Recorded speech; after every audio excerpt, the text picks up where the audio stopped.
Hello friends, welcome to yes academy. My name is Mukesh Panjwani. आज हम cash flow statement का एक नया टॉपिक स्टार्ट करने जा रहे हैं जिसका नाम है फाइनेंसिंग एक्टिविटी। मतलब हम सीखेंगे how to calculate the cash flow from financing activity. इससे पहले हम चर्चा ऑलरेडी कर चुके हैं। जो हमारा बेसिक लेक्चर था, इनिशियल लेक्चर था, उसमें हमने ये सारी चीज़ें डिस्कस की थी कि ऑपरेटिंग एक्टिविटी क्या होता है, इन्वेस्टिंग एक्टिविटी क्या होता है और फाइनेंसिंग एक्टिविटी क्या होता है। मगर हो सकता है कि आप भूल गए हों, तो एक बार फिर से मैं आपको याद दिलाता हूँ और बहुत ही आसान तरीके से मैं याद दिलाने की कोशिश करूंगा। फाइनेंसिंग एक्टिविटी वो एक्टिविटी होती है जो कि हमारे कैपिटल या फिर हमारे लोन से रिलेटेड हो, हमारी जो लॉन्ग टर्म लायबिलिटी है उससे रिलेटेड हो। यदि हमारे जो डेट हैं, लॉन्ग टर्म लायबिलिटी है या फिर हमारे कैपिटल से रिलेटेड है, वो हमारी फाइनेंसिंग एक्टिविटी है। अब यदि मैं आपको एग्जांपल दूंगा तो आपको चीजें और ज्यादा अच्छे से समझ में आएंगी। देखिए, मान लीजिए आपने लोन लिया, ठीक है। आपने लोन लिया तो ये क्या हो गया, ये फाइनेंसिंग एक्टिविटी है। क्यों? क्योंकि मैंने आपको बताया, लोन से रिलेटेड हो या फिर हमारे कैपिटल से रिलेटेड हो। तो मैंने यदि लोन लिया तो ये मेरे पास पैसे आए, और अगर मैंने इंटरेस्ट ऑन लोन दिया तो मेरे पास से पैसे गए। उसके बाद लोन का रीपेमेंट किया। लोन का क्या किया अपन ने? रीपेमेंट किया, वापस पैसे दे दिए, तो भी आपके पास से पैसे गए। समझ में आ रहा है फाइनेंसिंग एक्टिविटी? मैंने क्या बोला? मैंने बोला कैपिटल से रिलेटेड है या फिर आपकी लायबिलिटी, लॉन्ग टर्म लायबिलिटी की बात कर रहा हूं, उससे रिलेटेड है, तो वो क्या होगा? फाइनेंसिंग एक्टिविटी होगी। तो आपने लोन लिया, पैसा आया, फाइनेंसिंग एक्टिविटी है। आपने उस लोन पे इंटरेस्ट दिया, फाइनेंसिंग एक्टिविटी है। लोन चुका दिया, वो भी फाइनेंसिंग एक्टिविटी है। उसी प्रकार से आपने लोन लेने का एक और तरीका होता है, अगर आपको मालूम है, debenture issue, issue of debentures. आपको पैसे चाहिए थे, आप ये पैसे जाके बैंक से भी ले सकते हो या फिर आप पब्लिक से भी लोन ले सकते हो। तो ये पब्लिक से जब हम लोन लेते हैं तो उसके लिए हम क्या इशू करते हैं? डिबेंचर्स। तो डिबेंचर्स हमने इशू किए, ये क्या हो गई आपकी? ये आपकी फाइनेंसिंग एक्टिविटी है।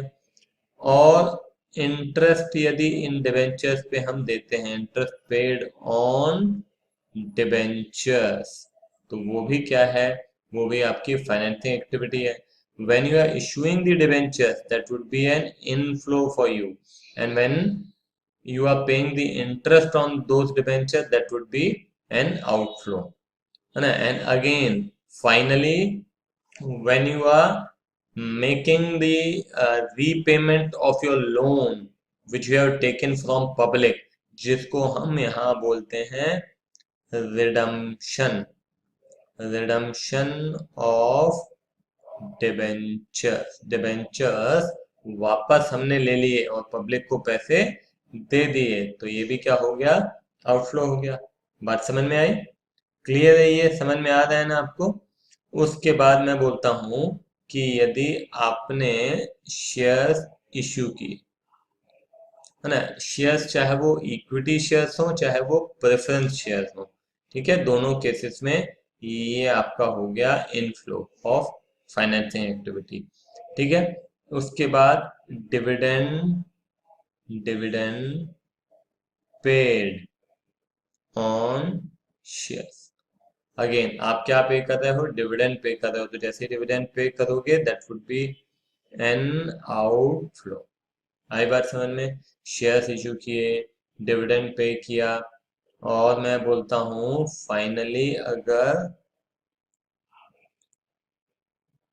बायबैक ऑफ शेयर्स, शेयर्स वापस ले लिए, या इसको हम बोल सकते हैं रिडम्पशन, रिडम्पशन ऑफ शेयर्स, अगर ये हुआ तो अगेन हमारे पास से पैसे चले जाएंगे। ये भी क्या हो गया, ये भी आउटफ्लो हो गया हमारा। और तो और ये तो शेयर्स हमने इशू किए, अगर हमने शेयर्स इशू किए और प्रीमियम पे इशू किए तो मैं बोलता हूँ premium received. Premium received, premium किसको बोलते हैं? मान लो 10 रुपए का आपका एक शेयर है, उस 10 रुपए का शेयर को आप 12 रुपए में इशू करते हो तो अपन इसको बोलते हैं प्रीमियम, 2 रुपए का प्रीमियम है ये।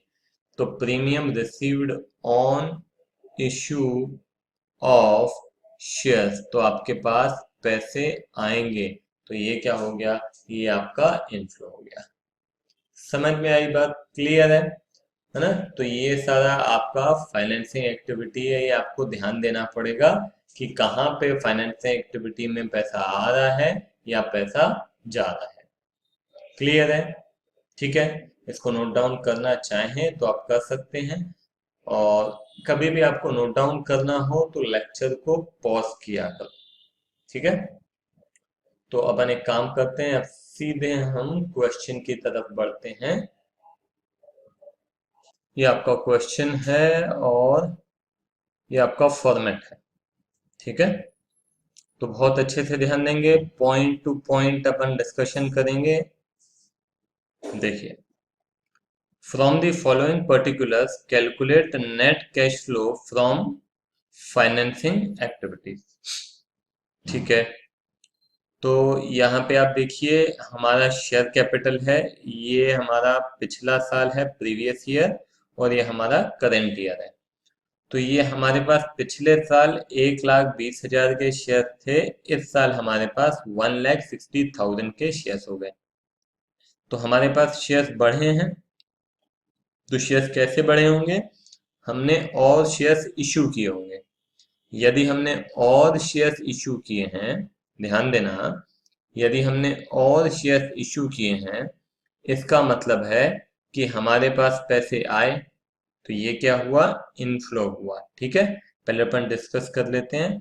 तो ये आपका इनफ्लो हुआ, कितने का इनफ्लो हुआ, ये आपका इनफ्लो हुआ 40,000 का, है कि नहीं?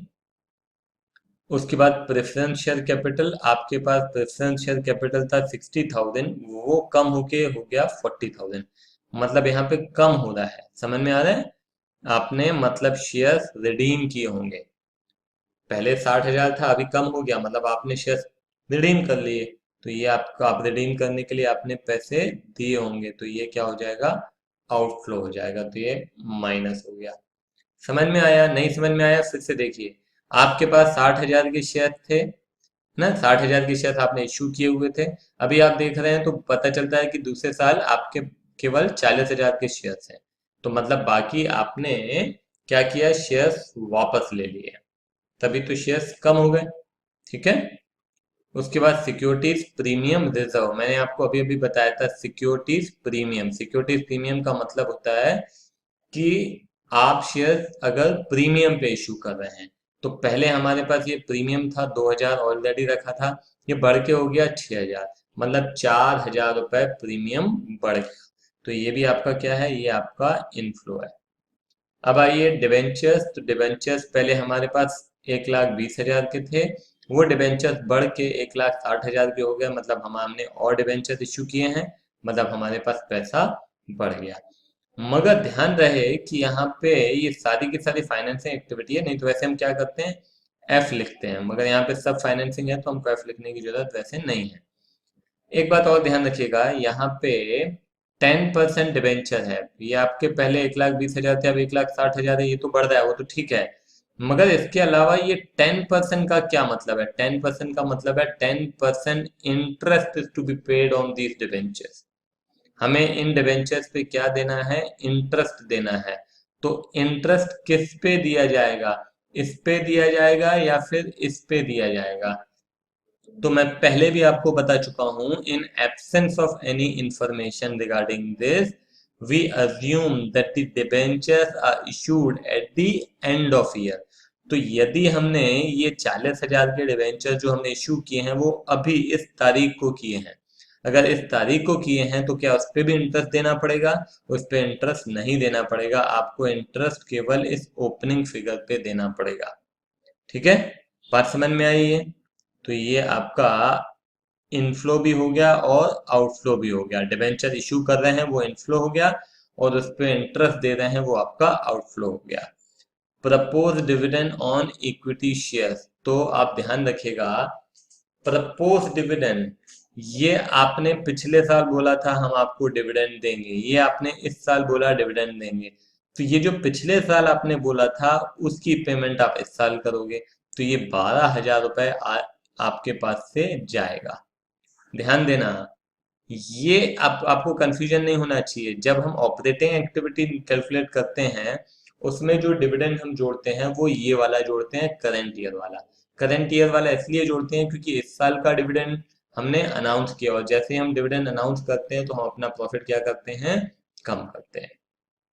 ठीक है, तो हम उसमें ये वाला जोड़ते हैं। और जब आप डिविडेंड देने की बात कर रहे हैं तो ये पिछले साल जो अनाउंस किया था हमने डिविडेंड, वो हम इस साल पे करेंगे, हम ये मानते हैं। तो ये 12,000 आप कौन सा घटाएंगे, जो प्रीवियस ईयर का है डिविडेंड, वो ही आपका इन्वेस्टिंग फाइनेंसिंग एक्टिविटी में घटाया जाएगा। समझ में आई बात? तो वो यहाँ पे भी होने वाला है, propose dividend on preference share again है। तो यहाँ तो दोनों साल का सेम है, मगर हम देखा जाएगा सेम नहीं होता तो कौन सा लेते, हम प्रीवियस ईयर वाला डिविडेंड लेते। ठीक है, एक बार फिर से देखेंगे अपन, यहाँ पे जब अपन डिस्कस करेंगे पूरे अपन पॉइंट टू पॉइंट लिखते लिखते जा रहे हैं। तो यहाँ सबसे पहले देखिए, इक्विटी शेयर कैपिटल दिया हुआ है, तो हम यहाँ लिखेंगे issue of equity shares, issue of equity shares that is 40,000। ये 40,000 आया आपके पास। ठीक है, उसके बाद आपके ये प्रेफरेंस शेयर कम हो रहे हैं, तो इसको हम बोलते हैं redemption, redemption of preference shares. ठीक है, ये कितना हो जाएगा, ये हो जाएगा 20,000 आउटफ्लो है। ठीक है, उसके बाद आइए प्रीमियम। ठीक है, तो ये हो जाएगा सिक्योरिटी प्रीमियम, ये भी बढ़ रहा है, प्रीमियम रिजर्व, तो ये भी पैसा हमारे पास आ रहा है। रिजर्व कितना रिजर्व आ रहा है हमारे पास, 4,000 रुपीज आ रहा है।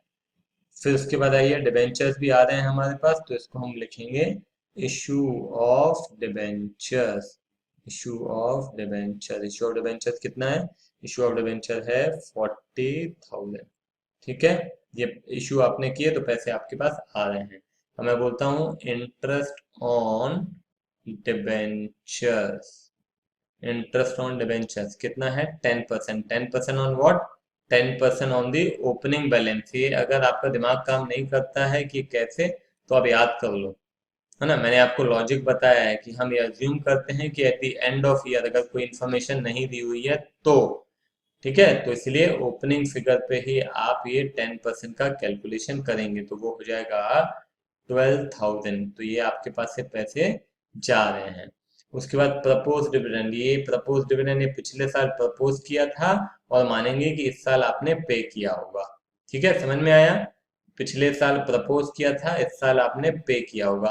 तो हम क्योंकि केवल इनफ्लो एंड आउटफ्लो देख रहे हैं, पैसे आ रहे हैं और पैसे जा रहे हैं, इसके अलावा हम कुछ नहीं देख रहे हैं यहाँ पे। ठीक है, तो यहाँ पे डिविडेंड पेड है ना, dividend paid on equity shares. ठीक है, कितना, 12,000 रुपए ये गए। उसके बाद है डिविडेंड